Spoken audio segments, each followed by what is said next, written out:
Bem-vindos ao Cigrade 2020. Meu nome é Natália e eu vou apresentar a vocês um artigo que eu desenvolvi junto com o meu orientador, Gilfranco Alves, ao longo do meu trabalho de conclusão de curso. O artigo trata de design paramétrico até técnicas de contour crafting, desenvolvimento para um laboratório para o grupo de pesquisa algoritmo. A estrutura do artigo se resumiu em introdução, metodologia, os resultados, tanto os teóricos quanto os práticos, a discussão em torno disso e a nossa bibliografia. No final, nós geramos uma edificação que atende todas as necessidades do grupo de pesquisa algoritmo que nós vamos apresentar a seguir. O grupo de pesquisa algoritmo é um grupo de pesquisa criado na UFMS em 2013, dentro do bloco de arquitetura e urbanismo.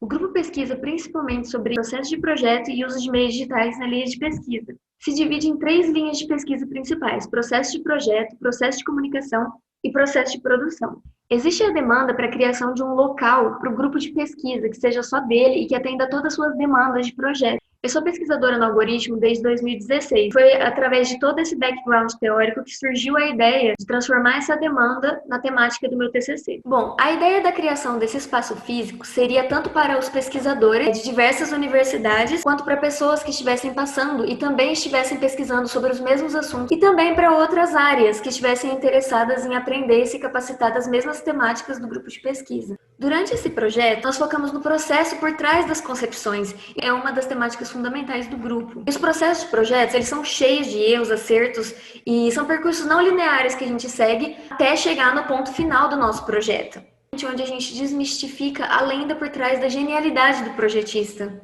São cheios de idas e vindas, onde a gente pode aperfeiçoar todo esse processo. Eles devem estar em constante evolução, eles não podem estagnar no tempo, eles devem acompanhar o nosso desenvolvimento teórico e prático. Outra discussão importante é como o projeto arquitetônico pode ser potencializado através de processos digitais de projeto. E isso voltado principalmente para o seu desenvolvimento performático e também buscando um menor impacto na natureza. As formas geradas digitalmente, elas não vêm sendo projetadas ou desenhadas com o entendimento convencional desses termos. Em vez de modelar uma forma, a gente vai articular uma lógica que vai produzir infinitas possibilidades, dentre as quais nós poderemos escolher a que melhor se encaixa para a nossa necessidade. Por exemplo, para esse projeto eu levei em consideração diretrizes locais, diretrizes construtivas, também diretrizes de incentivo e diretrizes temáticas. Desenvolvi alguns diagramas e alguns fluxogramas para mostrar o uso dentro dos espaços. Foram criados 2 edifícios, o edifício Algo e o edifício Ritmo. A fabricação digital, por exemplo, ela associa a ação e a visualização projetual. Ela possibilita que a gente volte a se conectar com os meios de produção e que a gente possa trabalhar de maneira mais experimental, ao mesmo tempo que a gente explora a prototipagem e utiliza ela como método. E essa materialização do modelo virtual, fabricado digitalmente, ocorre através do File to Factory. Aqui um modelinho mostrando que a gente criou digitalmente aquele arquivo e aí a gente transformou ele em camadas. A máquina consegue ler isso e ela vai imprimir, cortar ou modelar isso de forma real, para você conseguir tocar no seu projeto e estar sempre atualizando ele. E é justamente aí onde entra a personalização em massa, da indústria 4.0. É como o Esteves diz, que a máquina ela não se importa em fazer 100 objetos todos iguais ou todos diferentes. Um grande desafio foi conseguir elaborar um projeto arquitetônico que se fundamentasse teoricamente no que o grupo de pesquisa vem trabalhando, que os usuários pudessem estar dentro desse espaço que foi construído com o que eles estão pesquisando. Então tem essa retroalimentação que a gente propõe, onde os próprios equipamentos que imprimem a edificação, eles são parte da edificação. E também vai estar em constante análise por todos os pesquisadores. Eu trouxe um projeto aqui da NASA, onde o plano era enviar alguns robôs para outros planetas que se utilizariam do próprio terreno para construir essa base. Posteriormente, eles iam fazer parte da edificação.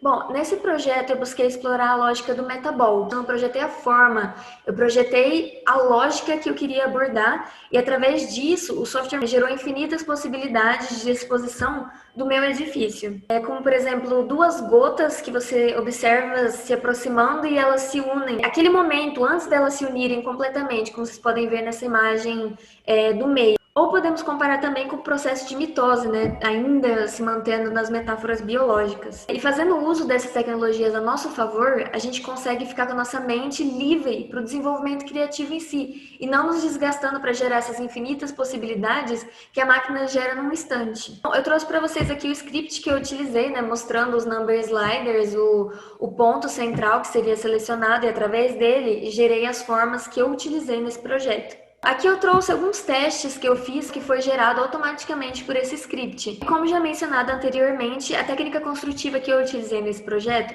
foi o contour crafting. Nada mais é do que uma impressão 3D em larga escala, onde as camadas elas são feitas para projetar edifícios. Isso sem qualquer tipo de forma, o que evita esse desperdício durante a obra. Ela começou a ser explorada tardiamente e ela traz consigo muitas vantagens. Você consegue gerar segurança para os trabalhadores, porque eles não vão estar ali na obra, né? Eles vão estar controlando esse equipamento. Então, eles não vão estar correndo os riscos normais de uma obra convencional. Pode ser facilmente transportado e ele também consegue se alinhar a outras técnicas construtivas com facilidade. Um projeto híbrido, né? E isso acaba facilitando construções em locais de difícil acesso, como o exemplo da NASA. O tamanho da dificuldade de se construir em outro planeta. Suporta o uso de diversos materiais. Concreto, terra, polímeros, até mesmo vidro, né? Ou seja, você pode adequar o seu projeto para utilizar matéria-prima local. Consegue construir geometrias complexas com muita facilidade. Além de ser muito rápido e com alta produtividade, utilizar isso para construir abrigos emergenciais ou casas completas, como o exemplo que eu vou mostrar agora. Uma vila que foi projetada no México e ela já está sendo colocada em prática, ainda não terminaram de imprimir todas as casas, mas funciona mais ou menos assim. Você faz a base de concreto e você coloca a sua impressora lá para imprimir casa por casa. E as casas são construídas cada uma em menos de 24 horas. Alguns equipamentos eles ainda são dobráveis para melhorar ainda mais o transporte dele. Dentro das paredes que você for construir, você pode criar o interior da maneira que você quiser, para manter a rigidez daquela parede. Aqui é um pouquinho como funciona, né, o equipamento. A gente tem o bico extrusor, o eixo superior, que é por onde o bico vai se movimentar, também o eixo lateral, para conseguir imprimir todas as partes da parede. E ali mais ou menos como ficariam as camadas, né? Aqui nós podemos ver um pouquinho melhor, né, uma impressão em concreto, uma camada apoiando sobre a outra, sempre esperando um tempo de secagem, né, entre elas, para suportar as próximas. Para esse projeto, nós escolhemos a terra como matéria-prima. A terra vem sendo utilizada como material de construção desde a pré-história. Porém, com o passar dos anos, ela acabou não acompanhando a industrialização e acabou não se desenvolvendo tecnologicamente. Acabou sendo pouco utilizada e se tornando sinônimo de precariedade.